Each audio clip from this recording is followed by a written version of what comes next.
In this video, Teacher T gets his hands on the new Himalayan 450. I will also show you how to connect the bike's Wi-Fi to your phone. This will be an honest video revealing warts and all. Sadly, the day ended in a major wart and an epic fail.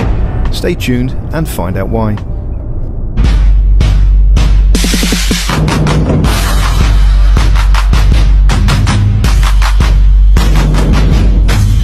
I'm so excited to at last see and get my hands on this bike.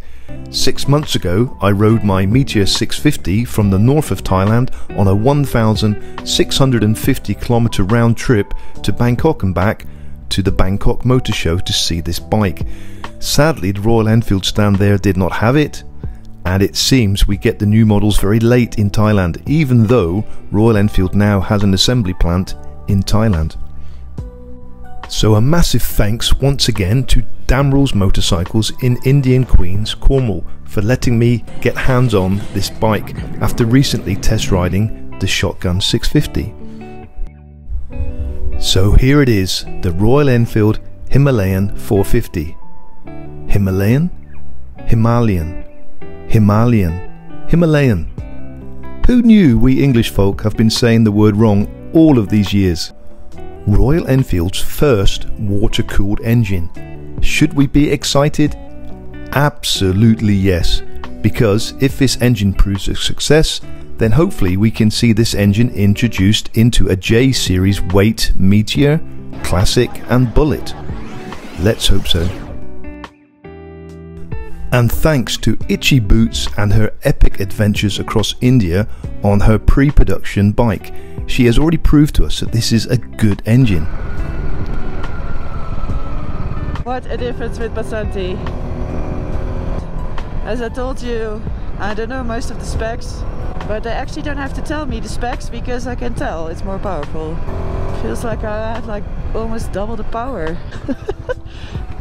I will put a link in the description to her video.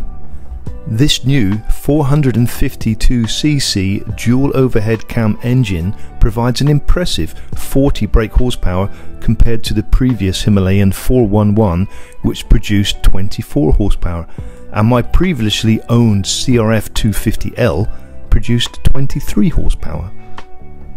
Also, a 6-speed gearbox has been fitted, and speeds of 70 miles per hour are easily achievable with a range of 250 miles between fuelings. The Off-Road Boys in Australia have made an excellent launch video. I will also put a link to this video in the description. My skills are nowhere near this. In fact, this was my failure, soon to be revealed.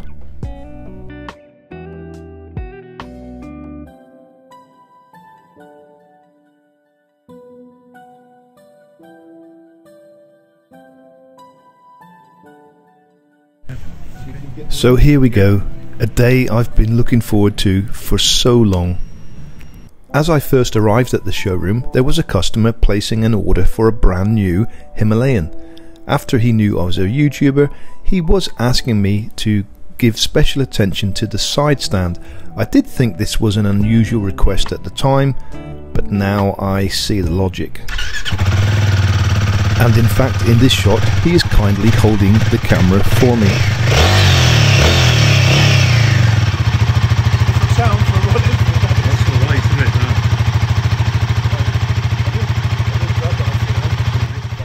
And the only way to film the digital display is in 25 frames per second. 24 frames per second, no good. 30 frames per second, no good. 60 frames per second, no good. It doesn't flick like this, it's only showing on the camera. Again, Royal Enfield have made a heavy bike, so a lot of metal for your money, coming in at a 196 kilograms wet with all fluids and fuel added. It is a little top heavy, I found. After 6 months of waiting and travelling between 2 continents, my moment has finally arrived.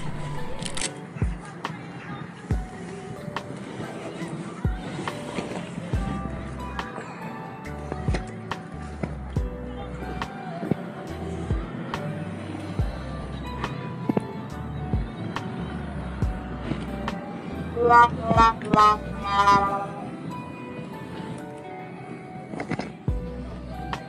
be right.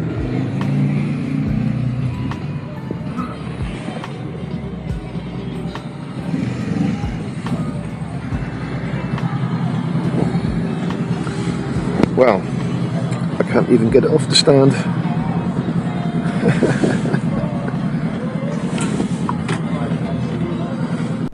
There are two issues at play here. Firstly, the shortness of the side stand, and secondly, the weight of the petrol tank up high full of fuel. One last attempt. One last attempt. It's such a heavy bike.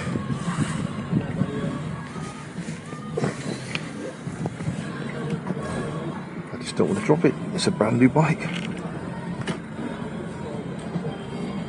I'm also struggling with the seat height of the bike. My Super Meteor 650 comes in at 740mm and the Shotgun 650 comes in at 795mm, both under the magic 800mm that most riders can cope with. The new Himalayan comes in at a whopping 825mm seat height.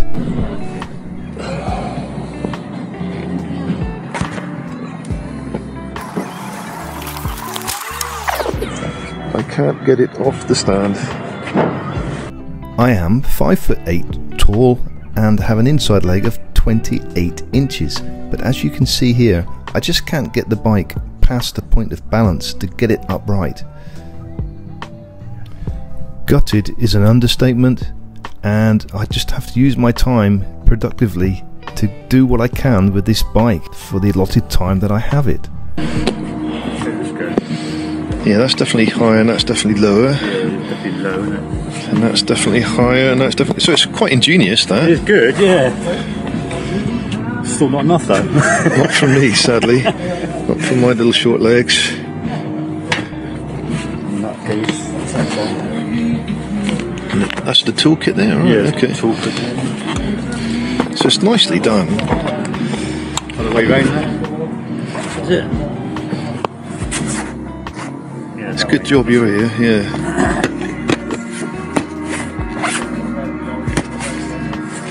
Oh, what a shame. I was really looking forward to that.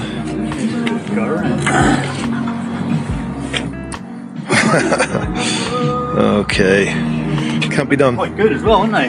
Oh, the specs are amazing, yeah. They are absolutely amazing. Yeah. It's got such a big tank. It's probably got a full tank of fuel, that's what it is, and it's too heavy for me to lift up. Yep, full tank of fuel, that's what it's doing. Yeah. That's going to stay full now as well. Yeah. So all I can do now is carry on with the bike's specifications and show you how to connect to the bike's Wi-Fi, which took me 30 minutes to figure out. So the bike's seat is fully adjustable, and it's quite clever how this is done, but it still doesn't go low enough for my needs. And I do feel Royal Enfield is missing out massively on the market here, because let's face it, not all of us are tall, especially in the Asian market. In Asia, I'm one of the tallest people around. So a massive market that they're going to miss out on unless there is a lowering kit made for this bike. Talking to the staff in Damrels after I handed the bike back, they did seem to think a lowering kit is not too far off in the future and probably aftermarket, so somebody like Hitchcock's or other clever people like that are going to design a lowering kit for this bike. Let's hope so, because I really do want to ride this bike. And this probably explains the excessive angle the bike leans over because of the short stand. The bike can be lowered and the stand can stay the same. It is a cast alloy stand, so it can't be cut and welded like I've done on my CRF in the past. The front wheel is a massive 21 inches and the rear wheel 17 inches. Specially designed tyres for the bike have also good reviews coming in. I would describe them as 80-20, ideal for 80% road use and 20% off-road use. The bike has switchable ABS brakes. The front brake has a 320mm disc with a twin piston caliper. The rear is a 270mm single piston. Again, braking is being reported as very good. Front and rear suspension has 200mm of travel. Again, Showa is the preferred manufacturer chosen, and again, similar to the Meteor 650, inverted forks have been fitted. I'm pleased to say the same app that connects to my Meteor 650 connected to this bike, so no need to change apps if you own one or more Royal Enfields. But it was a bit difficult to connect to the Wi-Fi. I'll show you how to do that now. After turning the ignition switch on, hold and press the left hand joystick for about 5 seconds. This will display the Wi-Fi code on the dash. After opening the app and entering the correct code, you are now connected to the bike, ready for navigation. The only thing I couldn't do is get the maps to display a map on the bike itself, because I couldn't ride it, I think. I'm also happy to report that the USB port has made it back to the handlebars. Woohoo! So after some late-minute editing and a 24-hour journey to Thailand, I've managed to get this video out just in time. Shall I call it Himalayan, or humiliation? I'm not sure.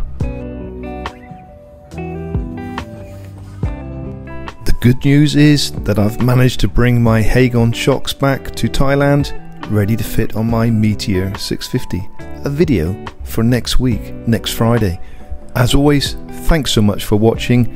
It's very much appreciated if you would like this video, and if you haven't already done so, please subscribe. It really helps me out.